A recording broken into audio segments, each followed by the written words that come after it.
मेरी आंखों के सामने हजारों की तादाद में मौजूद भिवंडी की जिंदा दिल आवाम को सलाम करता हूं। मुझे याद है शायद 2011 या 12 था और ये जो स्टेडियम है, इसी स्टेडियम में एक मुशायरा था और मैं पहली बार भिवंडी तशरीफ लाया था। उसके बाद बीच में कई बार मुशायरों में आना हुआ। मेरी बहुत दिन से ख्वाहिश थी कि आपके बीच में आऊं, आपसे गुफ्तगू करूं, आपसे मुलाकात करूं। आज इतनी बड़ी तादाद में आपको सामने देख करके अच्छा लग रहा है। यहाँ पे मौजूद महाराष्ट्र प्रदेश कांग्रेस कमेटी के यशस्वी अध्यक्ष नाना पटोले जी, पूर्व मंत्री आरिफ नसीम खान जी, हमारे अल्पसंख्यक विभाग के प्रदेश चेयरमैन, जिंदा रहना है तो हर सांस हुकूमत से न मांग, असल मुंसिफ है खुदा रहम अदालत से न मांग, असल मुंसिफ है खुदा रहम अदालत से न मांग, जिंदगी भीख अगर है तो न मिलना बेहतर, और अगर हक है तो फिर इतनी शराफत से न मांग। भिवंडी वालों, हम यहां खड़े हैं भारत जोड़ो बुनकर सम्मेलन में। आपने पार्लियामेंट में बोली गई मेरी वो बातें सुनी जिसे बोलने के लिए मैं बहुत दिन से मुंतजिर था कि कभी देश की पार्लियामेंट में पहुंचूंगा तो उस समाज का दर्द जरूर देश दुनिया के सामने रखूंगा जिसे बुनकर समाज कहा जाता है। और जब मुझे आपकी दुआओं से मौका मिला और मैं खुशनसीब हूं कि मुझे नुमाइंदगी करने का मौका मिला, तो खुदा ने मुझे महाराष्ट्र की नुमाइंदगी करने का मौका दिया। राहुल गांधी जी का, सोनिया गांधी जी का, प्रियंका गांधी जी का, मल्लिकार्जुन खड़गे साहब का और महाराष्ट्र के उन 44 विधायकों का जिन्होंने मुझे महाराष्ट्र की नुमाइंदगी करने का मौका दिया। जब मैं पार्लियामेंट पहुंचा तो मुझे मेरी उंगलियों पे कुछ मुद्दे थे जिन पर मुझे बात रखनी थी। उसमें एक बहुत अहम मुद्दा था कि मुझे नजीब की मां के आंसुओं का दर्द यूनिवर्सिटी से जोड़ करके पार्लियामेंट में बोलना था। मुझे अलीगढ़ यूनिवर्सिटी में पुलिस की जारी की गई लाठियों के खिलाफ बोलना था। जामिया यूनिवर्सिटी में लाइब्रेरी में छोड़ी गई आंसू गैस के खिलाफ बोलना था। और उसके बाद मुझे लगा कि मुझे सबसे जरूरी बात है जिसके लिए बोलना है वो है बुनकरों का मुद्दा। मैंने रशीद ताहिर साहब से बात की और मैंने उनसे कहा कि मुझे भिवंडी का जो बुनकर उद्योग है उसके बारे में कुछ बताइए, मुझे सुनना है। उन्होंने मुझे ब्रीफ किया। मैंने कुछ और साथियों से बात की और फिर मैंने फैसला किया कि मैंने पार्लियामेंट में आवाज उठा दी। महज आवाज उठाने भर से काम नहीं होगा। मुझे पूरे हिंदुस्तान के हर उस शहर में जाना है जहां बुनकर भाई रहते हैं, कोई उनकी बात सुनने के लिए तैयार नहीं है। तो बतौर माइनॉरिटी डिपार्टमेंट के अध्यक्ष के मैंने फैसला किया कि मैं पूरे हिंदुस्तान में जाऊंगा और वो तमाम शहर जहां बुनकर रहते हैं वहां पर भारत जोड़ो बुनकर सम्मेलन करूंगा। हमने शुरुआत की बोकारो से। यहां झारखंड प्रदेश कांग्रेस कमेटी अल्पसंख्यक विभाग के अध्यक्ष मंजूर अंसारी साहब बैठे हैं, बुनकरों के बड़े नेता और झारखंड में मुसलसल काम कर रहे अनवार अंसारी साहब बैठे हैं। मैंने इनसे कहा कि मुझे एक बुनकर सम्मेलन करना है, तो इन्होंने कहा आइए हम बोकारो में करते हैं, रांची में करते हैं। हमने वहां से शुरुआत की। फिर हमने मालेगांव के साथियों से बात की। हमने कहा कि मुझे मालेगांव में आना है और बुनकर भाइयों से बात करनी है। आज भिवंडी में आपके बीच में खड़ा हूं। मैं आपसे ये कहना चाहता हूं कि भिवंडी वालों, आपकी दुश्वारियां कई हैं। मैंने जब मेन रोड छोड़ करके भिवंडी की तरफ रुख किया तो सड़कें माशाअल्लाह ऐसी हैं कि आप सफर कर रहे हो या आखिरी सफर कर रहे हो पता ही नहीं चलता। इतनी अच्छी सड़कें बनी हुई हैं यहां पर। और मैंने सुना है कि यहां की नुमाइंदगी करने वाले मिनिस्टर भी हुआ करते हैं, लेकिन सड़कों की हालत इतनी खराब कि शायद जानबूझ करके छोड़ दिया गया है कि नहीं, पता ही नहीं चल पाता कि गड्ढे में सड़कें हैं या सड़कों में गड्ढा है। ये हालत है। आपकी दुश्वारियां कई हैं। बिजली के बिल के बारे में टोरेंट कंपनी ने जिस तरह से आप लोगों को सताया हुआ है, उसके बारे में अभी नाना पटोले साहब ने विस्तार से बात की, और उन्होंने जो वायदे किए हैं वो कांग्रेस पार्टी का वादा है, नरेंद्र मोदी जी के जुमलों की तरह वादा नहीं है हमारा। हम जो वादा करते हैं वो पूरा करते हैं, हम जो नारे देते हैं उसे पूरा करते हैं। आप याद करिए कि पिछले साल 7 सितंबर को कन्याकुमारी के समंदर के साहिल पर खड़ा हुआ एक शख्स जिसका नाम राहुल गांधी है, उसने एक नारा दिया और यह कहा कि हम भारत जोड़ने निकल रहे हैं और हमारा नारा है नफरत छोड़ो भारत जोड़ो। वो जब उस नारे के साथ आगे बढ़े, मैं गवाह हूं उस लम्हे का, नाना पटोले साहब गवाह हैं उस लम्हे के, ये वहां मौजूद थे कि जब हम समंदर के किनारे खड़े थे तो हम खुद नहीं समझ पा रहे थे कि ये 4000 किलोमीटर का पैदल सफर तय कैसे होगा।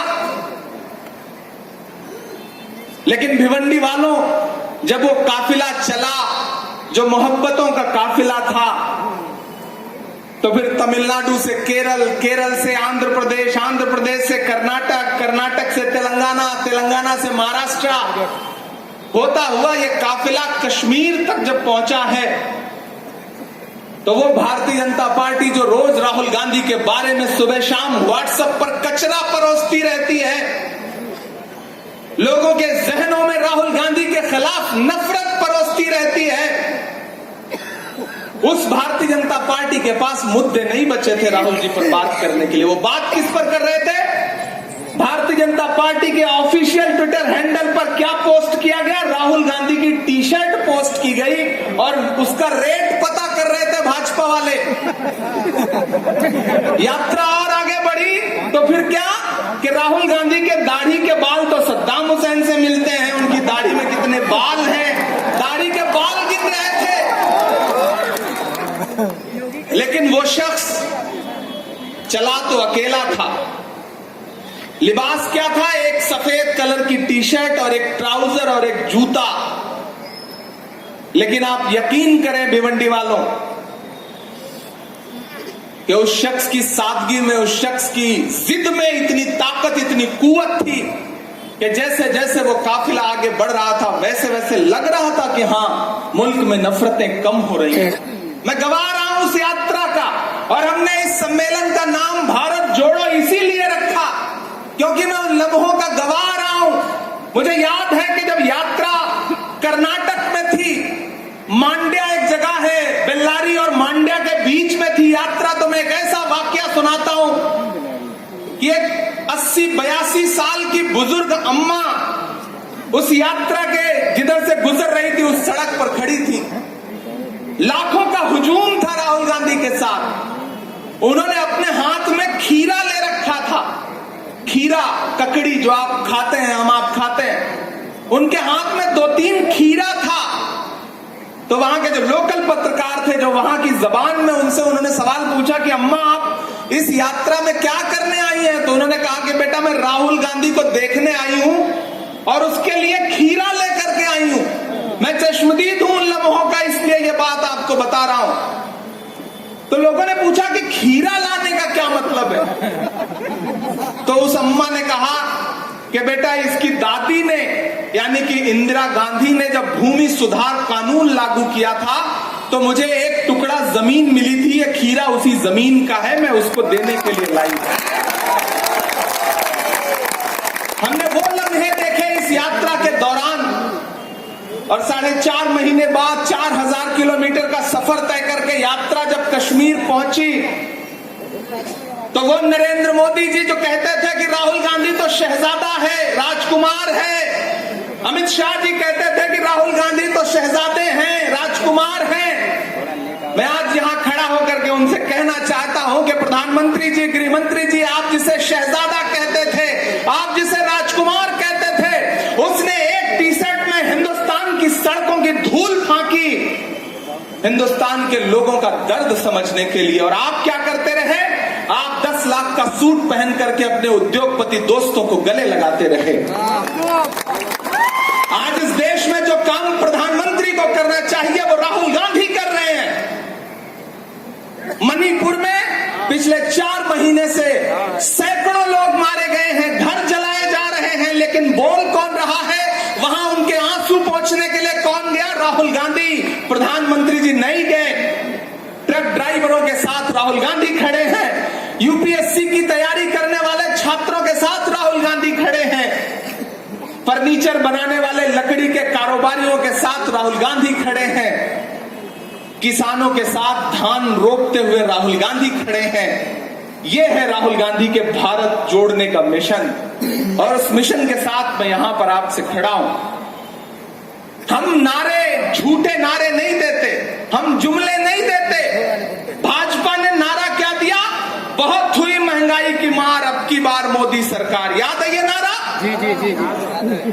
और हालत क्या हो गई कि जो 400 रुपए का गैस सिलेंडर था वो 1200 का कर दिया। जो पेट्रोल डीजल 58 रुपए का था वो 100 रुपए का कर दिया।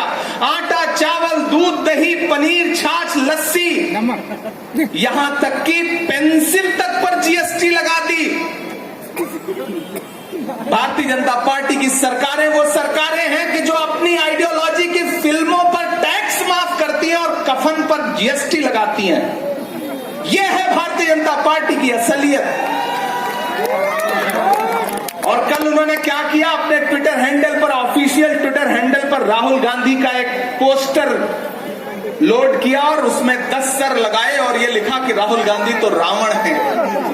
मैं भारतीय जनता पार्टी के लोगों से कहना चाहता हूं कि नहीं, राहुल गांधी के 10 सर नहीं है। राहुल गांधी के तो सिर्फ एक सर है जिसमें मोहब्बत भरी हुई है, जिसमें जोड़ने की ताकत भरी हुई है।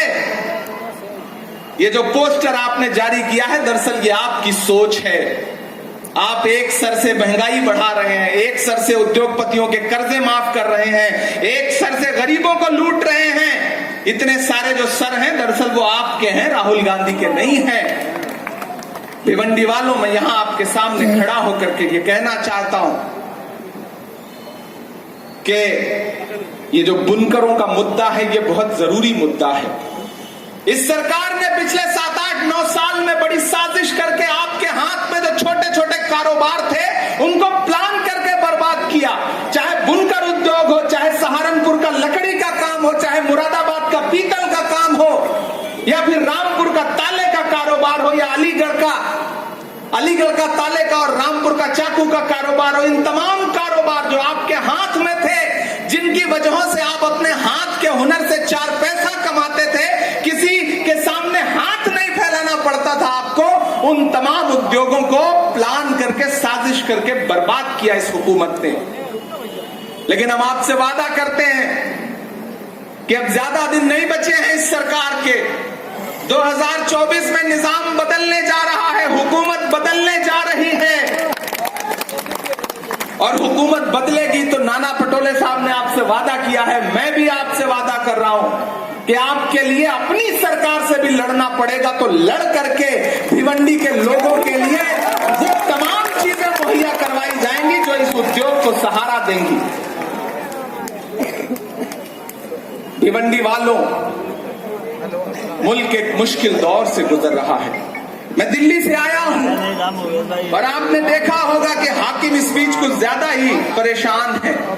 इसी वजह से कलमकारों के, पत्रकारों के घरों पे छापे पड़ रहे हैं, उन्हें जेल भेजा जा रहा है। देश चुप है। पिछले दिनों जब इंडिया अलायंस ने 14 एंकरों को बॉयकॉट किया तो बहुत लोगों ने हो हल्ला मचाया कि कांग्रेस पार्टी तो अभिव्यक्ति की आजादी नहीं मानती है। मुझसे एक मीडिया के इंटरव्यू में लोगों ने पूछा कि आप क्या बोलेंगे इमरान साहब, आप तो शायर हैं, आप तो अभिव्यक्ति की आजादी की बात करते हैं, फ्रीडम ऑफ स्पीच की बात करते हैं, एंकरों को बॉयकॉट किया गया है, आप क्या बोलेंगे? मैंने एक बड़ी पते की बात कही।